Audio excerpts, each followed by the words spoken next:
Projects గురించి రాసిన అంబేద్కర్ మొఘలాయుల కాలంలో జరిగిన వర్తకం మీద ఒక పేపర్ రాసి ఈస్ట్ ఇండియా కంపెనీకి వచ్చారు. పిచ్చోళ్ళారా మీకు ఏం తెలుసురా, భారతదేశంలో ఉన్న వనరులు, వ్యాపారం, రేవుపట్నాలు, ప్రజలు, వాళ్ళ స్కిల్ అద్భుతమైందని చెప్పి చరిత్రాత్మకమైన అధ్యయనాన్ని చేసి ఒక పేపర్ నుంచి పీహెచ్డీ తీసుకున్న చరిత్ర బాబాసాహెబ్ అంబేద్కర్. కాబట్టి మనం నీళ్లలో ఈదుతున్నాం, నీళ్లలోకి వెళ్తున్నప్పుడు మన దగ్గరే కాదు నీళ్లు, మన చుట్టూ మేర దూరంలో కూడా నీళ్లు ఉన్నాయనే స్పృహ అనుకుంటాను. సో మనం విజ్ఞాన ప్రపంచంలోకి వచ్చారు టీచర్లుగా. ఈ విజ్ఞానానికి దుఃఖంతో ముడిపడిన ఒక దుర్మార్గమైన చరిత్ర ఉంది. దాన్ని మనమైన కోణంలో నుంచి, మానవీయమైన కోణంలో నుంచి, మన విముక్తి గురించి ప్రయత్నం చేసిన మహానుభావుడు బాబాసాహెబ్ అంబేద్కర్ అని చెప్పి మీరు అందరూ తెలుసుకోండి. ఇక మూడో వ్యక్తి కన్సీరామ్ గారు ఏంటంటే ప్రజాస్వామ్యబద్ధంగా మనకి లభించిన ఓటు హక్కుని మనం ఉపయోగించుకుంటే మనమే ఈ దేశానికి పరిపాలించవచ్చు. సో హిందీలో ఆయన మొత్తం జ్ఞానాన్ని మహావృక్షం తన విశ్వరూపాన్ని విత్తనంలో దాచుకున్నట్టు తన అంబేద్కర్ గారు చెప్పిన దాన్ని కన్సీరామ్ గారు చాలా చక్కగా చెప్పారు. ఓట్ హమారా రాజ్ తుమారా, ఓట్ హమారా రాజ్ తుమారా, ఓట్ హమారా రాజ్ తుమారా. కాకినాడలో పల్లెళ్ళు మాలోళ్ళు ఉన్నారు కదండి, ద్వారంపూడి చంద్రశేఖర్ రెడ్డి ఎమ్మెల్యే ఏంటండి కదా. ఎవరు అవ్వాలి? అయితే ఫిషర్మ్యాన్ అవ్వాలి, లేకపోతే ఎస్సీ అవ్వాలి, అంతే కదా. బీసీ అవ్వాలి, ఎస్సీ అవ్వాలి. మన మధ్యన ఐక్యత లేకపోవడం వల్ల మన మీద వడ్డీ వ్యాపారం చేసి మన ఆస్తుల్ని, మన ఉద్యోగాల్ని, మన శాలరీ అటాచ్మెంట్స్ తోట సర్వనాశనం చేసిన వ్యక్తుల్ని తిరిగి మనం ఎమ్మెల్యే చేసుకునే అమాయకత్వంలో ఉన్నాము. సో మన ఓట్లు మనం వేసుకుంటే మనమే అధికారాన్ని సంపాదించుకోవచ్చు అని చెప్పి అంబేద్కర్ గారు, పూలే గారు ఇచ్చిన అద్భుతమైన సామాజిక జ్ఞానాన్ని ఒక రాజకీయ శక్తిగా మలిచిన ఫోర్ ఫాదర్ కన్సీరామ్ గారు.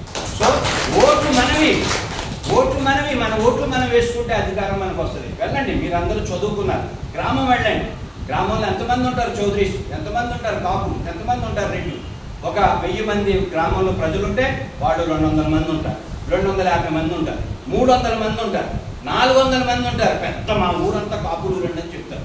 ఈ 600 మంది ఎవరు? ఎస్సీబీసీలే కదా. 600 పైబడ్డ మనుషులు ఎవరు? ఎస్సీబీసీలే కదా.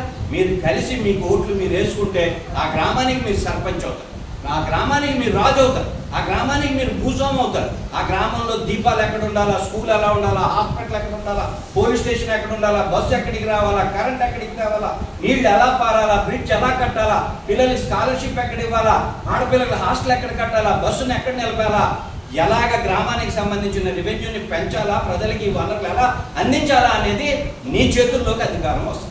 నీ వెనకాల సివిల్స్ పరీక్ష పాస్ అయినోడు ఫైల్ అడ్డుకు తిరుగుతాడు. ప్రెసిడెంట్ గారు ఏం చెప్తే గ్రామంలో చేస్తాడు. అందుకే ఉన్నాడు ఇంజనీర్, అందుకే ఉన్నాడు హెడ్ మాస్టర్, అందుకే ఉన్నాడు పశువుల డాక్టర్, అందుకే ఉన్నాడు ఎంబీబీఎస్ చదివిన డాక్టర్. ప్రజలకు సేవ చేయడానికి మనం పెట్టుకున్న విద్యావంతులైన శ్రామికులు వాళ్ళకి ప్రజలకి ఏం చేయాలని చెప్పేవాడు ప్రజాప్రతినిధి.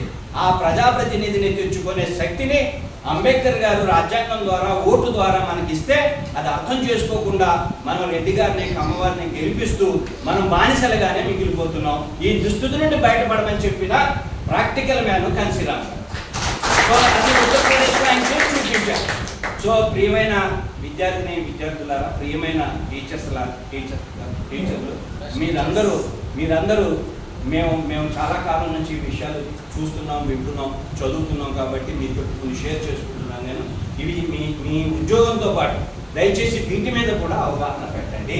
ఇది మన జీవితం, ఇది మన చరిత్ర, ఇది మన గమనం, ఇది మన భవిష్యత్తు, ఇది మన విముక్తి. వీళ్ళిచ్చిన జ్ఞానాన్ని